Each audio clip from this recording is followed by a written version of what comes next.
நான் ரகுராமன். தமிழக ஆளுநர் மேதகு தமிழக ஆளுநர் அவர்கள் சட்டமன்ற அறிமுக கூட்டத்தில் இந்த ஆண்டு அறிமுக உரையை முடிக்காமல் இடையில் விட்டுட்டு வெளிநடப்பு செஞ்சிட்டார். காரணம் என்ன சொல்கிறாருன்னா, மக்கள் நலன் கருதின உரையாக அது இல்லை அப்படின்ற மாதிரி அவர் சொல்கிறாரு. ரெண்டாவது தேசிய கீதம் ஃபஸ்ட்டில் போடணும் அப்படின்ட்டு சொல்கிறாரு. அதாவது ஆளுநர் உரை அப்படின்றது ஆளுநர் உரையாற்றிடுவார், அறிமுக உரையை அவர் ஆற்றிடுவார். அதுக்கப்புறம் ஆளுநர் உரைக்கு நன்றி தெரிவித்து ஆளுங்கட்சி எதிர்கட்சி 2 நாள் பேசுவாங்க. இதுதான்.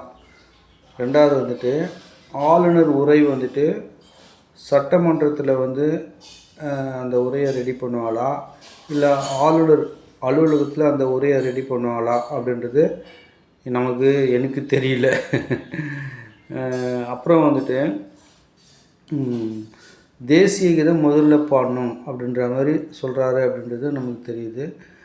தேசிய கீதம் கடைசியாக நிகழ்ச்சிக்கு தேசிய கீதம் கடைசியாக தான் பாடுவாங்க. ஃபஸ்ட்டு தமிழ்த்தாய் வாழ்த்து பாடி நிகழ்ச்சியை துவங்கி நிகழ்ச்சியை முடிக்கும் பொழுது தேசிய கீதத்தை பாடி முடிப்பாங்க அப்படின்றது எனக்கு தெரிஞ்ச விஷயம். இது என்ன சின்னதாக சும்மா நம்ம ஸ்கூலில் படிக்கிற ஒரு ப்ரேயரே கூட வச்சிங்களேன். ஸ்கூலில் நான் மாணவனாக இருந்தே தெரிஞ்சது, எனக்கு தெரிஞ்ச விஷயம் இது.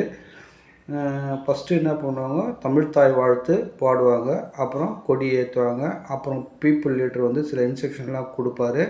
அதுக்கப்புறம் எச்எம் மாணவர்களுக்கு அறிவுரை சொல்லுவார். சில ஆசிரியர்கள் சில கருத்துக்களெல்லாம் சொல்லுவாங்க. முடிக்கும்போது தேசிய கீதம் பாடி முடிப்பாங்க. இதுதான் ஒரு நிகழ்ச்சியின் துவக்கம். முடிக்கிறது எனக்கு தெரிஞ்சுது. இதை ஏன் ஃபஸ்ட்டே ஒரு தேசிய கீதம் பாடணும் அப்படின்னு சொல்லிட்டு நினைக்கிறாரு. உரையில் இது மக்கள் நலன் கருதி இல்லை அப்படின்றாரு. அதை சரியாக ரெடி பண்ணி அவர் வாசிக்கலாம்ல. அங்கே ரெடி பண்ணாலும் சரி, இங்கே ரெடி பண்ணாலும் சரி, இவரே வாசிக்கிறதா இல்லை சட்டமன்றத்தில் கொடுத்து அதை வாங்கி இவர் வாசிக்கிறதா, அதில் என்ன நிறை குறை இருந்தாலும் நன்றி தெரிவிக்கிறதுல அவங்க விவாதிக்க போகிறாங்க. இல்லை இது முன்னாடியே இவங்க முன்கூட்டியே ஆலோசனை பண்ணி சரி பண்ணலாம்ல. இது ஏன் வெளிநடப்பு செய்கிறார்? அவர் இப்போ மட்டும் செய்யலை, கடந்த 3 ஆண்டுகளாக அவர் அறிமுக கூட்டத்தில் ஆளுநர் உரையில் அதை அழகாக பண்ணுறது இல்லை, அது குறையாக வச்சுட்டு பண்ணுறாரு. அது சிந்திப்போம். ஆளுநர் பொதுவானவர், அவர் பார்ட்டியை சேர்ந்தவர் கிடையாது. அவர் தேர்ந்தெடுத்ததுக்கு அப்புறம் ஆளுநராக தேர்ந்தெடுத்ததுக்கப்புறம் அவர் பொதுவானவர் தானே, பொதுவாக தானே நடந்துக்கணும். அவர் இந்த பார்ட்டியை சேர்ந்து அந்த பார்ட்டியை சேர்ந்து நடந்துக்க கூடாது இல்லையா?